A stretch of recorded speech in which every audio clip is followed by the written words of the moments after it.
দুদিন আগে এক ব্যক্তি দুনিয়ার বুক থেকে চলে গেলেন, আমরা সকলেই জানি ওসমান হাদি। তাকে হত্যা করা হলো কেন?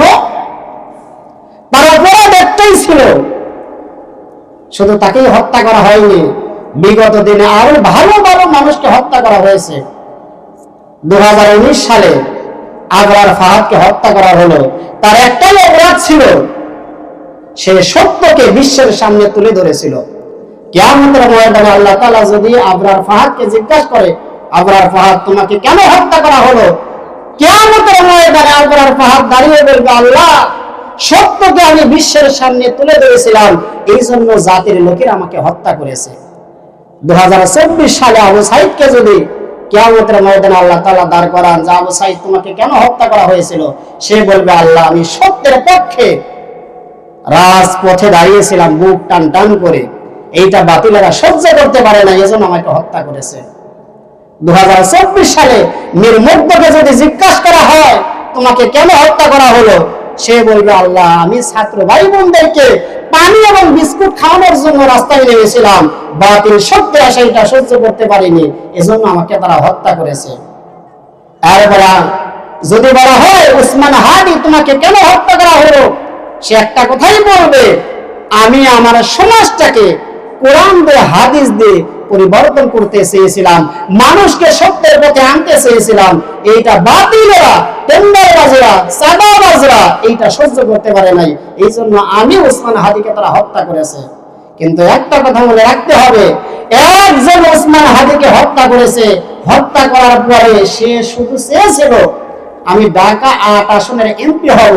আল্লাহ তাআলা তার ভাগ্যটা এমন করে দিলেন, সারা বিশ্বের মানুষ তার জন্য নামাজ পড়ে পড়ে, এমনকি কাবা শরীফের গিলাফ ধরে ধরে দোয়া করেছে। যারা দেখেছেন মিডিয়ার সামনে একটু চোখ মিলেই দেখেন, দেখতে পাবেন। আমাদের চরিত্র করতে হবে কি, আল্লাহ রাসূল যেহেতু বললেন ওয়াকাতলুন নাফসি, কবিরা গুনাহের মধ্যে অন্যতম একটি কবিরা গুনাহ হলো অন্যায়ভাবে কাউকে হত্যা করা। আর অন্যায়ভাবে কাউকে যদি হত্যা করা হয়, এটা আল্লাহ তাআলা যাকে হত্যা করা হয়েছে তার কাছেই মাপ চাইতে হবে।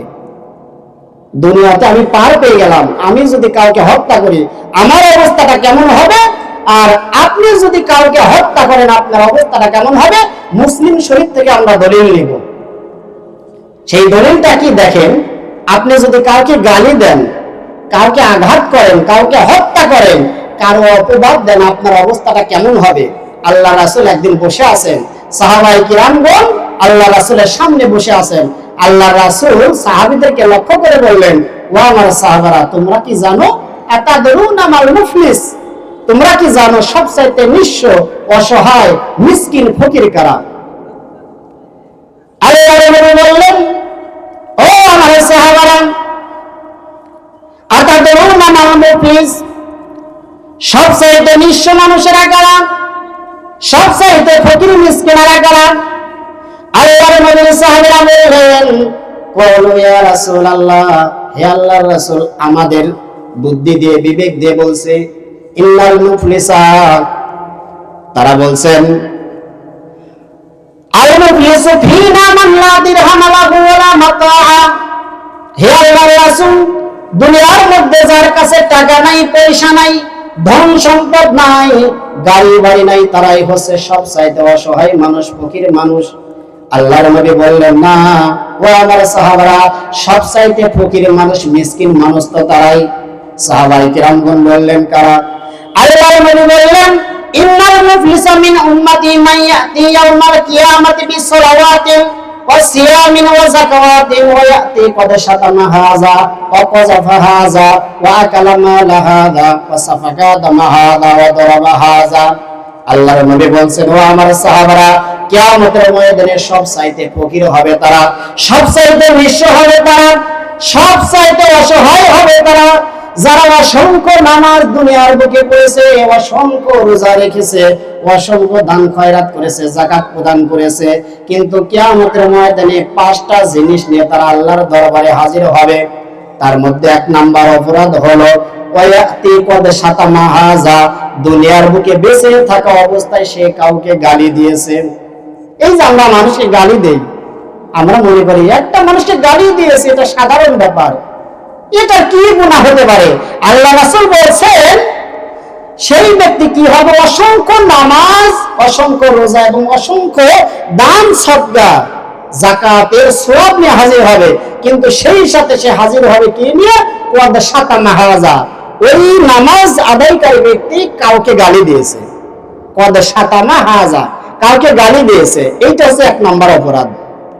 2 নম্বর অপরাধ হলো ওয়াকাযাফা হাযা, কারো অপবাদ করেছে। অনেক সময় আছে না, চায়ের দোকানে বসে একজন একটা অপরাধ করেছে, মুসলমানদের আদর্শ হলো একজন মানুষ যদি অপরাধ করে সেটা ঢেকে রাখা, ঢেকে না রেখে সে কি করে? চায়ের স্টলে বসে সমস্ত কিছু যেটা করেছে সেটাও বলে, আর যেটা করে নাই সেটাও বলে। আল্লাহ রাসূল বলছেন ওয়াকাযাফা হাযা, ওই ব্যক্তি নামাজ পড়ে, রোজা থাকে, হজ করে, যাকাত দেয়, কিন্তু তারপরে মানুষের অপবাদ করে, অপবাদ রটিয়ে বেড়ায়। এটা হচ্ছে 2 নম্বর অপরাধ। 3 নম্বর অপরাধ হলো আকালা মাল হাযা, কারো ধন সম্পদ আত্মসাৎ করেছে। ভাই মারা গেছে, ভাতিজা সম্পদের মালিক, চাচা সুযোগে সদ্ব্যবহার করে ভাতিজার সম্পদকে যদি আত্মসাৎ করে নেয়, সেই ব্যক্তিও এর অন্তর্ভুক্ত হয়ে যাবে। আল্লাহ রাসূল বলেছেন আকালা মাল হাযা, সে নামাজ পড়বে কিন্তু কারো ধন সম্পদ সে আত্মসাৎ করবে। এই ধন সম্পদ আত্মসাৎ করার কারণে কি হবে? আল্লাহ রাসূল বলেছেন ওই নামাজ, ওই রোজা, ওই হজ, ওই যাকাত তার কাজে আসবে না। এরপরে কি হবে? ওয়াসাফাকা দামা হাযা, 4 নম্বর অপরাধ হলো কোন ব্যক্তিকে হত্যা করেছে। দুনিয়ার জীবনে শক্তি আছে, অর্থ আছে, সাহস আছে, এইটা দিয়ে আমি কাউকে হত্যা করেছি, কিন্তু কিয়ামতের ময়দানে দেখেন অবস্থাটা কেমন হবে।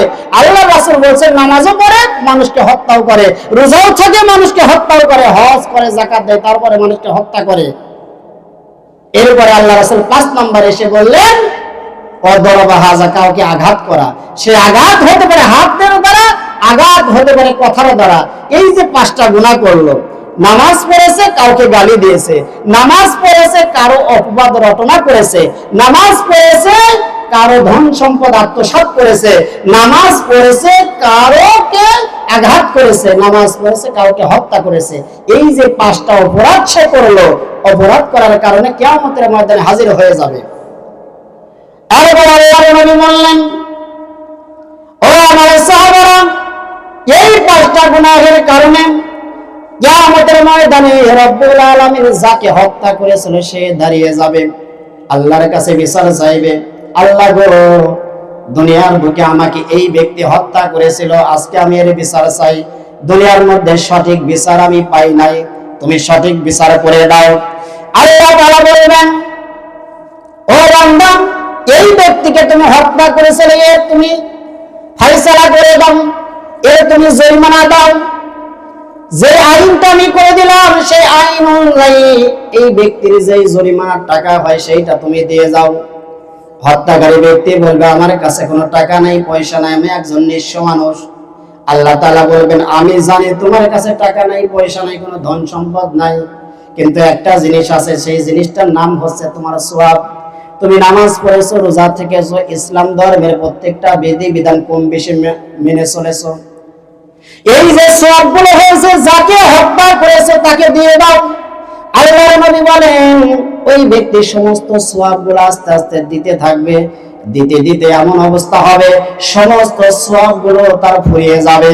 এরপর অপর ব্যক্তি এসে বলবে তুমি আমাকে গালি দিয়েছিলে, আজকে আমার হিসাবটা মিটিয়ে দাও। আল্লাহর নবী বললেন তার কাছে কোনো সওয়াব থাকবে না। রব্বুল আলামিনকে বলবেন রব্বুল আলামিন আমার কাছে আর কোনো সওয়াব নাই, এখন আমি কি করব? আল্লাহ তাআলা বলবেন যাদেরকে গালি দিয়েছিলে, যার অপবাদ রটনা করেছিলে, যাকে হত্যা করেছিলে, যার ধন সম্পদগুলো আত্মসাৎ করেছিলে, যাকে প্রহার করেছিলে, আঘাত করেছিলে, তার যেই গুনাহ আছে সেই গুনাহগুলো এখন তোমার কাঁধে নিয়ে তুমি জাহান্নামের দিকে চলে যাও। এই জন্য আমরা মনে করছি কাউকে যদি আমরা সামান্য একটা গালি দেই এটা আমাদের জন্য কিছুই হবে না, কাউকে যদি অপবাদ দেই এটা আমাদের জন্য কিছুই হবে না, কারো ধন সম্পদ যদি আত্মসাৎ করি এটা আমাদের জন্য কিছুই হবে না, কাউকে যদি আঘাত করি, কাউকে যদি হত্যা করি আমাদের কিছুই হবে না। কিন্তু কিয়ামতের ময়দানে রব্বুল আলামিন সবার সামনে বলবেন ইয়াকবিদুল্লাহুল আরদা ইয়াওমাল কিয়ামা ওয়া ইয়াকবিস সামা বিয়ামিনিহি আনাল মালিক আইনা মুলুকুল আরদ। হাসরের ময়দানে আল্লাহ তাআলা চেয়ারে বসবেন, সিংহাসনে বসবেন। হাদিস শরীফের মধ্যে এসেছে আল্লাহর নবী বলেছেন, গোটা পৃথিবীকে আল্লাহ তাআলা এরকম হাতের মুঠের মধ্যে নেবেন। সারা পৃথিবী আল্লাহ তাআলা এরকম হাতের মধ্যে, এক মুষ্টির মধ্যে নেবেন। নেবার পরে কি করবেন? এই যে আমরা যে পৃথিবীর মধ্যে আছি, এই পৃথিবীটা হাতের মধ্যে নেওয়া হলো। নেওয়ার পরে মাথার উপরে যে আসমান দেখা যায়, আল্লাহর রাসূল বলেছেন, ওয়ায়াতবিস সামা বিয়ামিনিহি, 7 তবক আসমানকে আল্লাহ তাআলা ডান হাতে এরকম পেঁচিয়ে নেবেন। একটা মানুষ যেমন গামছা হাতে পেঁচিয়ে নেয়, একটা দড়ি হাতে পেঁচিয়ে নেয়, আল্লাহ তাআলা এই গোটা পৃথিবীকে আগে এরকম মুঠের মধ্যে নেবেন। এরপরে আসমানকে হাতের মধ্যে পেঁচিয়ে নেবেন। পেঁচানোর পর আল্লাহ তাআলা বলবেন, আনাল মালিক, আজকে আমি হাসরের দিবসের মালিক। আইনা মুলুকুল আরদ, দুনিয়ার রাজা বাদশারা কোথায়?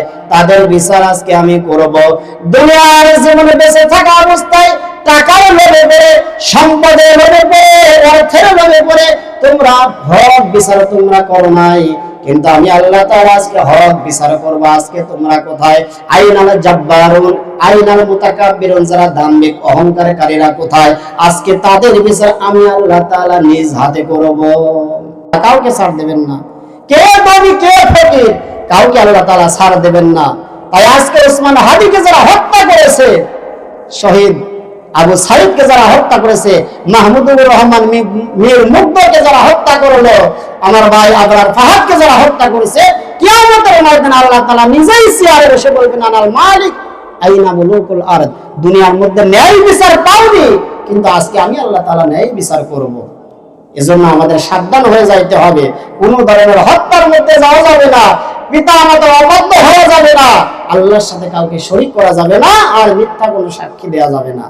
এটা হলো হাদিসের মূল ব্যাখ্যা। এরপরে আসুন, আমি যে আয়াতে কারিমা তেলাওয়াত করেছি, কেন ছেলে হয়, কেন মেয়ে হয়।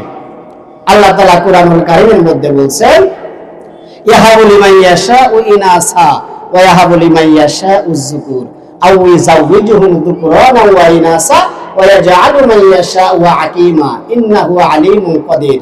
আল্লাহ তাআলা বলছেন, আমি যাকে ইচ্ছা করি কন্যা সন্তান দান করি, আর যাকে ইচ্ছা করি তাকে পুত্র সন্তান দান করি। প্রথমে কিন্তু আল্লাহ তাআলা বললেন, আমি যাকে ইচ্ছা করি কন্যা সন্তান দেই, আর দ্বিতীয়তে এসে বললেন, আমি যাকে ইচ্ছা আমি তাকে পুত্র সন্তান দান করি। এরপরে আল্লাহ তাআলা বলছেন, আও ইযাওয়িজুহুম যুকরানা ওয়া ইনাসা, আমি আল্লাহ তাআলা যাকে ইচ্ছা করি কন্যাও দেই পুত্রও দেই, ওয়া ইয়াজআলু মান ইয়াশাউ আকিমা, আর যাকে ইচ্ছা করি কন্যাও দেই না পুত্রও দেই না, একেবারে বন্ধা করে রাখি। এইটা হচ্ছে কোরআনের ব্যাখ্যা। সূরাতুশ শূরা আয়াত নাম্বার 49 এবং 50, এইটা হচ্ছে আল্লাহ তাআলা বলছেন। এখন হাদিসের মধ্যে কি আছে আমরা দেখে নেই। আল্লাহ তাআলা তো স্পষ্ট ভেঙে দিলেন। এখন তারপরেও যদি বলেন যে না মেয়ে হয়, মেয়ে হওয়ার কারণে দোষী হচ্ছে একজন মহিলা, একজন মেয়ে, একজন মা, সে দোষী, পুরুষেরা দোষী না। কোনো মা সে নির্দোষ হতে পারে না, মায়েরই বেশি দোষ, বাবার দোষ নাই, বাবা একেবারে নির্দোষ, ভাই একেবারে নির্দোষ। কিন্তু আল্লাহ তাআলা বলছেন কি, আমি যাকে ইচ্ছা করি কন্যা দেই, যাকে ইচ্ছা পুত্র দেই, যাকে ইচ্ছা কন্যাও দেই, আবার যাকে ইচ্ছা পুত্র দেই, যাকে ইচ্ছা কিছুই দেই না, একেবারে বন্ধা করে রাখি। এটা আল্লাহ তাআলার কথা। আল্লাহ তাআলার কথার উপরে তো আমরা হাত ঘোরাতে পারবো না। তাহলে এইখানে পুরুষেরও দোষ নাই, নারীরও দোষ নাই।